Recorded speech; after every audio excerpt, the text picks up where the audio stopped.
BNP যদি ক্ষমতায় আসে তাহলে দ্বিতীয় ওবায়দুল কাদের হবে ফখরুল সাহেব।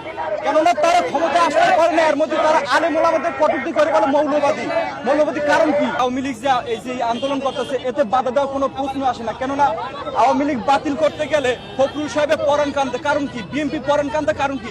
তারা ক্ষমতার লোভে, তার বিগত দিনে মুনাফিকি করছে, বেইমানি করছে জাতির সাথে। হ্যাঁ, তারা ক্ষমতার লোভে আবার আওয়ামী লীগের সাথে জোট বাঁধতে তারা রাজি। এই কারণে তারা আওয়ামী লীগ বাতিল করতে তারা রাজি না। বুঝতে পারছি। আগুন সন্ত্রাস কি বিএনপি করে না? করছে না? তারপরে আপনার জীবিত মানুষ পড়ছে না?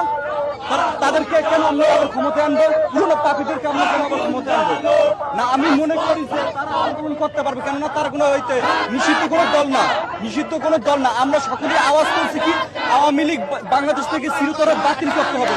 কিন্তু এখানে বাতিল করতে গেলে বিএনপি ফখরুল সাহেবের তারেক রহমানের পরাণ কান্দে। কারণ কি? আপনি আগেই বলে দিচ্ছি যে তারা ক্ষমতায় আসার জন্য আবার আওয়ামী লীগের সাথে জোট বাঁধতে রাজি। তারা ক্ষমতার পাবে। তারা কখনো জনগণের পক্ষে কাজ করে না, দেশের পক্ষে কাজ করে না, ইসলামের পক্ষে কাজ করে না। আরেকটা কথা, বিএনপি যদি ক্ষমতায় আসে তাহলে দ্বিতীয় ওবায়দুল কাদের হবে ফখরুল সাহেব। কেননা তারা ক্ষমতায় আসতে পারে না, এর মধ্যে তারা আলেম ওলামাদের কটূক্তি করে বলে মৌলবাদী। কারণ কি? তারা ক্ষমতা